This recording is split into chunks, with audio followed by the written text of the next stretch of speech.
ఓం నమ శివాయ. శ్రీమాత్రే నమః. ఈరోజు మనం వాస్తు జ్యోతిష పరిజ్ఞానంలో కుజదోషం గురించి, బాలర్ స్టార్ గురించి తెలుసుకున్నాం. చాలామంది బాలర్ స్టార్ గురించి చెప్తూ ఉంటారు, భయభ్రాంతులు చేస్తున్నారు ఈ మధ్య పిల్లల్ని. చంద్రాష్టమంచ ధరణీసుత సప్తమంచ రాహుర్నవంచ శని జన్మ గురుస్తురుతయే అర్కస్తో పంచ భృగుషట్క పుదర్చదుంతే కేతు వేయస్తో జనుతో మరణాయ సతిహ.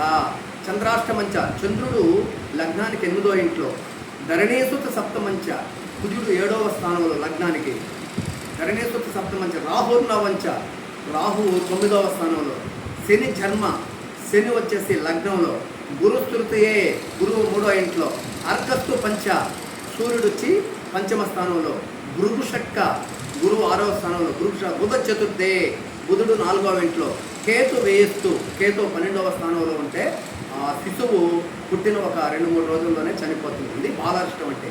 ఇకపోతే కుజుదోషం అంటే కుజుడు లగ్నంలో కానివ్వండి, చతుర్థ స్థానంలో కానివ్వండి, సప్తమ స్థానంలో కానివ్వండి, అష్టమ స్థానంలో కానివ్వండి, ద్వాదశ స్థానాల్లో ఉంటే కుజుదోషం అంటారు. అంటే లగ్నాంతో 1, 2, 4, 7 నుండి 12 స్థానాల్లో ఉంటే కుజుదోషం. అయితే కుజుడు వృశ్చిక లగ్నంలో వృశ్చిక రాశిలో, మకర లగ్నంలో మకర రాశిలో, మేష లగ్నంలో మేష రాశిలో, సింహ లగ్నంలో సింహరాశిలో ఉంటే వీరికి కుజుదోషం అనేదే ఉండదు. వీరికి ఎక్కడ ఉన్నప్పటికీ కూడా కుజుదోషం వర్తించదు. కాబట్టి కుజుదోషం అని భయభ్రాంతి చెందుతున్నారు. కుజుదోషం అంటే ఏం భయపడాల్సిన అవసరం లేదు. కుజుడు బ్రహ్మాండమైనటువంటి యోగాన్ని ఇస్తాడు వృశ్చిక లగ్నానికి, మేష లగ్నానికి, సింహ లగ్నానికి. ఈరోజు కుజుదోషాన్ని గురించి, బాలస్టార్ గురించి చర్చించుకున్నాం. రేపు మరో క్లాసులో కలుసుకుందాం. మీరందరూ నా వీడియోలు ఫ్రీగా ఉచితంగా మీకు అనేక శాస్త్ర జ్యోతిష పరిజ్ఞానాన్ని అందిస్తున్నాను. మీరందరూ తెలుసుకొని మీరు విజ్ఞానాన్ని పొందుతారని. కాబట్టి మీరు ఒక లైక్ కొట్టండి, సబ్స్క్రైబ్ చేయండి, నా వీడియోలు అన్నింటినీ చూడండి, ఆనందించండి, ఆస్వాదించండి. ఓం నమ శివాయ. శ్రీమాత్రే నమః. డాక్టర్ కోటి ప్రహ్లాద్ అని యూట్యూబ్లోకి వెళ్తే నా వీడియోలు అన్నీ వస్తాయి. నాయన చూడండి, ఆనందంగా ఉండండి. మీ మానసిక అశాంతి, మీ దుఃఖము, ఆర్థిక ఇబ్బందులు అన్నీ తొలగిపోతాయి. ఇంకా చాలా చిట్కాలు చెప్తాను.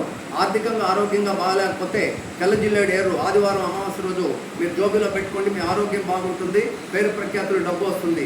మీ పిల్లలకు చదువు రాకపోతే గురువారం వెళ్ళి ఒక రావి చెట్టు కాడికి వెళ్ళి ఆ రావి ఏరు తీసుకొని దాన్ని మంచి పవిత్రమైన గంగాజలంతో అభిషేకం చేసుకొని జోబీలో పెట్టుకోండి. మీకు ధన ప్రాప్తి, పిల్లలందరికీ విద్య వస్తుంది. ఇలాంటి చిట్కాలు ఎన్నో చెప్తా ఉంటాను. మీరు లైక్ చేయండి, నా వీడియోని సబ్స్క్రైబ్ చేయండి.